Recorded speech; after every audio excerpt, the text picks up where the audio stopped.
अस्सलाम वालेकुम। आज के इस वीडियो में जो हम डिस्कस करेंगे चैप्टर नंबर 6 एक्सरसाइज 6.1 और आज हमारा 6.1 नहीं, यहां पर 6.2 हम डिस्कस करेंगे और आज हमारा लेक्चर नंबर 2 है। तो स्टार्ट करते हैं अपना आज का lecture. Question number 1, evolute the following. 20p3 आपको फाइंड करना है। आप इसको डायरेक्ट कैलकुलेटर से भी फाइंड कर सकते हो, जिस तरह मैंने यहां पर लिखा है इसका आंसर। आप सिंपल कैलकुलेटर में लिखो 20 और आपके पास कैलकुलेटर में NPR का बटन होगा। जब उसको आप प्रेस करोगे तो लिख के आ जाएगा P, फिर आप लिखोगे 3 और इक्वल टू, तो आपके पास इसका आंसर आ जाएगा। ठीक है, बाकी इसको हम फॉर्मूले से किस तरह ऑपरेट करते हैं आगे के क्वेश्चन में इस चीज को हम डिस्कस करेंगे। ठीक है, तो अभी फिलहाल आपके पास जितने क्वेश्चन है आप सिंपल 16 लिखो, P लिखो, 4 लिखो, तो आपके पास आंसर क्या बन जाएगा 43680। चूंकि ये MCQs में आएगा तो इतना सिंप्लीफाई करने की जरूरत नहीं है आपको। सिमिलरली ये भी आपके पास परम्यूटेशन है। इसको लिखने का तरीका क्या है, इसको आप देख लें कि ऊपर वाला जो नंबर होता है इसका मतलब है आपके पास ये 8 फैक्टोरियल है, तो यानी ऊपर इसको हम क्या लिखेंगे 8 फैक्टोरियल, और नीचे आपके पास क्या है 3 और 2, तो इसका मतलब क्या है 3 फैक्टोरियल मल्टीप्लाई बाय 2 फैक्टोरियल। ठीक है, आप पहले ऊपर 8 फैक्टोरियल निकाल लो। मैंने आपको पिछले लेक्चर में बताया था कि हम फैक्टोरियल को किस तरह ऑपरेट करते हैं, लेकिन आप डायरेक्ट कैलकुलेटर से फाइंड कर लो। ठीक है, इसी तरह 3 फैक्टोरियल मल्टीप्लाई बाय 2 फैक्टोरियल, तो आपका आंसर क्या बनेगा 3360। सिमिलरली आपके पास जो इसका पार्ट 5 है, इसका मतलब ये है कि ऊपर आपके पास क्या आएगा 9 फैक्टोरियल और डिवाइड में आपके पास क्या होगा 2 factorial multiply 3 factorial multiply 4 factorial. ठीक है, इसी तरह हमारे पास अब आते हैं हम नेक्स्ट क्वेश्चन में। यहां से आप देखें इसको बहुत ध्यान से। आपको कह रहा है find the value of n in each of the following. Part 1 आपको गिवन है NP2 बराबर है किसके 30 के। ठीक है, NP2। अच्छा, यहां तो मैं आपको सॉल्व करके बता रहा हूं, ठीक, क्योंकि यहां पर MCQs नहीं है। अगर पेपर में MCQs में आई है और आपके पास जाहिर सी बात है पेपर में ऑप्शन होंगे MCQs में, तो 4 ऑप्शन होंगे मैक्सिमम आपके पास, तो उन 4 वैल्यू को आप यहां पर n की जगह पर पुट करके कैलकुलेटर से वैल्यू फाइंड करें। तो जिस आंसर पर, जिस वैल्यू पर आंसर 30 आएगा वो इसका आंसर होगा। खैर, अब इसको हम सिंप्लीफाई करते हैं। ठीक है, तो NP2, तो हमारे पास जो परम्यूटेशन का फॉर्मूला है कि NPR बराबर होता है किसके n factorial divide by n minus r का होल फैक्टोरियल। ऊपर वाले नंबर को हम कहते हैं n और यहां पर जो हमारे पास नंबर है जिसे आपको गिवन है आमतौर पर इसे हम क्या कहते हैं r। ठीक है, तो NPR का फॉर्मूला होता है n factorial divide by n minus r का होल फैक्टोरियल। अब इसकी वैल्यूज को सब्स्टिट्यूट करें तो n फैक्टोरियल तो हमारे पास n ही रहेगा। r हमारा किसके बराबर है, r बराबर है हमारा 2 के, तो n माइनस r है, तो हम क्या कर देंगे n माइनस 2 का होल फैक्टोरियल, और ये किसके बराबर है 30 के। ठीक है, मैंने आपको लास्ट क्लास में बताया था कि फैक्टोरियल को हम किस तरह ऑपरेट करते हैं। चूंकि नीचे n माइनस 2 का होल फैक्टोरियल है तो इसे हमें कैंसिल करना है, तो इसके कैंसिल करने के लिए हम n को क्या करेंगे ऑपरेट। मैंने आपको बताया था जिस नंबर के साथ फैक्टोरियल होता है सबसे पहले आप उसको लिखते हो। ठीक है, यानी कि n लिखेंगे। उसके बाद इस n में हम क्या करते हैं सब्ट्रैक्ट 1। सब्ट्रैक्ट 1 का मतलब होता है n माइनस 1। ठीक है, अगेन इस n माइनस 1 में हम क्या करेंगे, अब अगेन सब्ट्रैक्ट 1, तो n माइनस 1, इसमें जब दोबारा माइनस 1 करोगे तो ये आपके पास क्या बन जाता है n माइनस 2। ठीक है, और मैंने आपको बताया था इस तरह ये कम होते हुए चलता रहता है और ये खत्म होता है 1 पर। और मैंने आपको यही बताया था कि अगर 1 से पहले खत्म होता है तो फिर उसको हम लाजमी फैक्टोरियल के साथ ऑपरेट करते हैं। ठीक है, तो यहां पर मैं क्या करूंगा, चूंकि नीचे n माइनस 2 है तो यहां पर इसको n माइनस 2 पे स्टॉप कर दूंगा, लेकिन फैक्टोरियल के साथ। ठीक है, तो ये n माइनस 2 से n माइनस 2 आपका क्या हो जाएगा कैंसिल। आपके पास बच जाएगा n multiply by n minus 1 equal to 30। अब इस n को आप इस दोनों से मल्टीप्लाई करवा दो तो आपके पास क्या होगा, n square minus n minus 30। अब आपको यहां से सॉल्व करना है, तो अब आपकी मर्जी है सॉल्व करने के लिए, या तो आप क्वाड्रेटिक फार्मूला यूज कर लो या फिर आप क्या करो, मिडिल टर्म ब्रेक यूज कर लो। ठीक है, तो फिर मैं क्या कर रहा हूं, इसका मिडिल टर्म ब्रेक सिंबल के 6 5 हमारे पास कितना होता है 30, और -6 + 5 हमारे पास कितना होता है -1। अगर आपको मिडिल टर्म ब्रेक नहीं आता तो यहां पर आप क्वाड्रेटिक फार्मूला भी यूज कर सकते हो। ठीक है, a बराबर होगा आपका 1k, b बराबर होगा -1k और c बराबर होगा -30k। खैर ठीक है, फिर आप जानते हो हम दो का पेयर बनाते हैं, तो फर्स्ट पेयर में हमारे पास जो कॉमन है वो है n, और अगले पेयर में क्या कॉमन है 5। अब इन दोनों में क्या कॉमन है हमारे पास n-6, और तो हमारे पास यहां बच जाएगा n, यहां पर क्या बच जाएगा 5। जब दो ब्रैकेट मल्टीप्लाई हो और इक्वल टू 0 हो तो हम करते हैं आइदर और, तो दोनों ब्रैकेट को हम 0 के बराबर लिख देंगे, और यहां से -6 उस तरफ जाए क्या होगा +6, और n+5 है, n उस तरफ जाए क्या होगा आपके पास -5, तो n हमारा नेगेटिव नहीं होगा। ठीक है, तो इसलिए हम -5 को कंसिडर नहीं करेंगे, हम सिर्फ और सिर्फ कंसिडर करेंगे n = 6 को, यानी कि n हमारा किसके बराबर है 6 के बराबर है। नेक्स्ट पार्ट हमारे पास है np3। सिंपल, मैंने आपको फॉर्मूला बताया npr = n factorial divide by n minus r का होल फैक्टोरियल, तो n factorial divide by n minus 3 का होल फैक्टोरियल, तो यहां पर हमारे पास क्या है 60 है। ठीक है, खैर अब इसको जैसे मैंने लास्ट सवाल में 2 तक ऑपरेट किया था, अब इसी चीज को मैं क्या करूंगा 3 तक ऑपरेट करूंगा। ठीक है, और यहां आखिरी में फैक्टोरियल आएगा। सही, तो n, n-1, n-2, n-3, n-3 में क्यों स्टॉप कर रहे हैं, क्योंकि नीचे हमारे पास n-3 है। इस तरह n-3 से n-3 हमारा क्या हो जाएगा कैंसिल, तो हमारे पास क्या बच जाएगा n multiply by n-1 multiply by n-2 equal to 60। अब इन तीनों को आप मल्टीप्लाई करवाएं, तो मल्टीप्लाई करवाने के बाद हमारे पास क्या बनेगा n³ -2n² -n² + 2n = 60। यहां से फिर आप क्या कर लें n³ -3n² + 2n -60। अब आपको यहां पर क्या करना है, या तो आप साइंटिफिक डिवीजन अप्लाई करें, या अगर आपको रिमाइंडर थ्योरम आता है तो आप उस तरह अप्लाई कर ले, जिस तरह आप चाहो उसको आप उस तरह सिंप्लीफाई कर सकते हो। ठीक है, साइंटिफिक डिवीजन के लिए हम सबसे पहले क्या करते हैं, इसमें एक नंबर को पुट करते हैं, या आपके पास दूसरा तरीका क्या है, क्योंकि यहां पर आपको कंप्लीट तो सॉल्व करना नहीं है, फैक्टर तो निकालना नहीं है, आपको जस्ट एक n फाइंड करना है। तो एक n फाइंड करने के लिए अब यहां पर n की जगह पर अपनी मर्जी से वैल्यू पुट करो, तो जिस आंसर पर आंसर 0 आ जाएगा वो आपका क्या होगा आंसर होगा। ठीक है, तो put n = 5,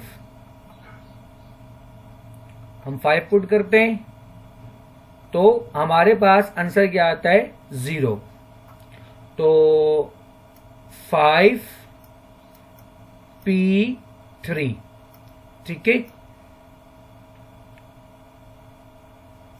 5 factorial divide bye 5 -3 का होल फैक्टोरियल। ठीक है, तो ये हमारे पास क्या होगा 5 फैक्टोरियल, 5 - 3 कितना होता है 2 फैक्टोरियल। ठीक है, अच्छा इसको ऑपरेट करें आप, चूंकि नीचे 2 है तो हम लिख सकते हैं 5 × 4 × 3 × 2 फैक्टोरियल। चूंकि नीचे हमारे पास क्या है 2 फैक्टोरियल है, डिवाइड में हमारे पास क्या है 2 फैक्टोरियल, तो 2 फैक्टोरियल से 2 फैक्टोरियल हमारा क्या होगा कैंसिल, और इन तीनों को आप मल्टीप्लाई कर ले और चेक कर ले आंसर कितना आता है 60 आता है। ठीक है, तो इस तरह हम क्या करेंगे n की वैल्यू फाइंड कर लेंगे, तो हम क्या कहेंगे जो हमारा रिक्वायर्ड n है वो किसके बराबर है 5 के बराबर है। सही है, देयरफॉर n = 5। इसका पार्ट 3 हमारे पास है 8pn = 8 × 6 7 × 6। ठीक है, अब इसको हम किस तरह ऑपरेट करेंगे, यानी कि n हमारा कहां पर आ गया नीचे और 8 हमारा कहां पर है ऊपर। अब इसको आपको क्या करना है, सिंप्लीफाई। तो इस सवाल को सिंप्लीफाई करने के लिए अगेन हम जानते हैं फॉर्मूला कि NPR बराबर होता है n factorial divide by n minus R का होल फैक्टोरियल। ठीक है, अच्छा आपको गिवन क्या है, इस 8pn की जगह आप लिख सकते हो 8 factorial divide bye 8 minus n का होल फैक्टोरियल। अच्छा यहां पर 8 फैक्टोरियल आपके पास, ठीक है, तो 8 फैक्टोरियल का मतलब होता है 8 मल्टीप्लाई 7 मल्टीप्लाई 6 मल्टीप्लाई 5। ये बात आपको उम्मीद है क्लियर है, ठीक है ना, कि एक एक हम क्या करते हैं, कम करते हैं। 8 के बाद 7 के बाद 6 के बाद 5 के बाद 4, फिर 3, फिर 2, फिर 1 एंड सो ऑन। ठीक है, 1 पे हमारे पास क्या होता है, खत्म होता है। अच्छा यहां पर जो आपको गिवन है 8 7 6, यानी कि 6 के आगे नहीं है, तो इसका मतलब ये है कि 8 7 6 अगर मैं यहां पर फैक्टोरियल लगा दूं, ठीक है 5 फैक्टोरियल, मैं 5 पे स्टॉप कर रहा हूं, तो नीचे भी हमारे पास क्या होना चाहिए, 5 फैक्टोरियल होना चाहिए, क्योंकि ये 8 7 6 है, यानी कि हमें सिर्फ और सिर्फ 8 7 6 चाहिए। तो 5 पे स्टॉप करूंगा और नीचे हमारे पास क्या होना चाहिए, 5 फैक्टोरियल। यहां पर क्या है नीचे 8 माइनस n, तो n में क्या पुट करूं कि हमारे पास नीचे क्या बच जाए, 5 फैक्टोरियल। तो जाहिर सी बात अगर मैं यहां पर 3 पुट करता हूं n की जगह पर, तो 8 माइनस 3 कितना होता है, 5। ठीक है, तो ये 5 फैक्टोरियल से 5 फैक्टोरियल क्या हो जाएगा, कैंसिल। हमारे पास क्या बच जाएगा, 8 7 6। तो इस तरह हम क्या कहेंगे कि 8 की जगह पर हम क्या पुट कर देंगे, n की जगह पर 3, और हम कह सकते हैं कि जो हमारा n है वो किसके बराबर है, 3 के बराबर है। ठीक है, उम्मीद करता हूं आपको ये कॉन्सेप्ट क्लियर हो गया होगा। इसका एक और एक पार्ट इस जैसा है 11pn। तो इसको किस तरह सिंप्लीफाई करेंगे, अगेन सेम काम देखें, आप यहां पर फॉर्मूला अप्लाई करो कि NPR बराबर होता है 11 factorial divide bye 11 minus n का होल फैक्टोरियल। और यहां पर क्या दिया हुआ है, 11 10 9, यानी कि 8 से खत्म है, तो 11 मल्टीप्लाई 10 मल्टीप्लाई 9 मल्टीप्लाई 8 हमें नहीं चाहिए, तो यहां पर हम स्टॉप कर देंगे, 8 फैक्टोरियल डिवाइड बाय, ठीक है 11 माइनस n है, n की जगह पर आप क्या पुट करोगे कि आपके पास डिनोमिनेटर क्या बन जाए, 8। सिमिलरली हम जानते हैं अगर मैं n की जगह पर 3 पुट कर दूं तो 11 माइनस 3 कितना होता है हमारे पास, 8 फैक्टोरियल। तो 8 फैक्टोरियल से 8 फैक्टोरियल हमारा क्या हो जाएगा, कैंसिल। तो इस तरह हमारे पास जो n है वो किसके बराबर होगा, 3 के। इसका लास्ट पार्ट हमारे पास part 5, n+2 p4 ratio n+1 p3 equal to 5:1। यहां से हमें n की वैल्यू फाइंड करनी है। तो सॉल्यूशन, ये सवाल आपको गिवन है, आप जानते हो फॉर्मूला कि NPR बराबर होता है n factorial divide by n minus r का होल फैक्टोरियल। ठीक है, आप फॉर्मूले में पुट करो। सबसे पहले n+2 और 4 है, तो मैंने क्या लिखा, n की जगह पर n+2 और नीचे n माइनस r है, तो n किसके बराबर है, n+2 के, और r किसके बराबर है, 4 के। तो आपके पास क्या बनेगा, n+2 का whole factorial divide by n+2 minus 4 का होल फैक्टोरियल। ठीक है, फिर रेशो मतलब होता है डिवाइड, तो मैंने डिवाइड लगा दिया यहाँ पर। अगले में क्या है, n+1 और 3, तो ऊपर होता है n फैक्टोरियल, यानी कि ऊपर वाला नंबर। तो यहाँ पर हम क्या लिखेंगे, n+1 का होल फैक्टोरियल डिवाइड में 3 है, तो n माइनस r होता है, n बराबर है n+1 के माइनस r किसके बराबर है, 3 के, और 5:1 का मतलब है 5 डिवाइड बाय 1। ठीक है, अब इसको हम क्या करते हैं, सिंप्लीफाई। तो इसको आप देखें बहुत ध्यान से, n+2 का whole factorial divide by n+2 minus 4 है, सही है। तो इस +2 माइनस 4 हमारे पास कितना होता है, -2। सिमिलरली +1 माइनस 3 हमारे पास क्या होता है, -2। अब यहां पर देखें बहुत ध्यान से, नीचे आपके पास क्या है, n-2 है, तो इसको हम कहां तक ऑपरेट करते हैं, n-2 तक। ठीक है, तो आप जानते हो सबसे पहले आप लिखते हो जिसके साथ फैक्टोरियल होता है आप उसको लिखते हो, यानी कि n+2। अब n+2 में जब एक माइनस करोगे, यानी कि जब 2 में आप एक माइनस करोगे तो आपके पास कितना होता है, 1। तो हमारे पास क्या बच जाएगा n+1। ठीक है, अब अगेन n+1 में आपको एक माइनस करना है, तो +1 और -1 क्या होता है 0। आपके पास सिर्फ और सिर्फ क्या बच जाएगा n। ठीक है, अब इस n में आप एक माइनस करोगे तो आपके पास अगला क्या हो जाएगा n-1।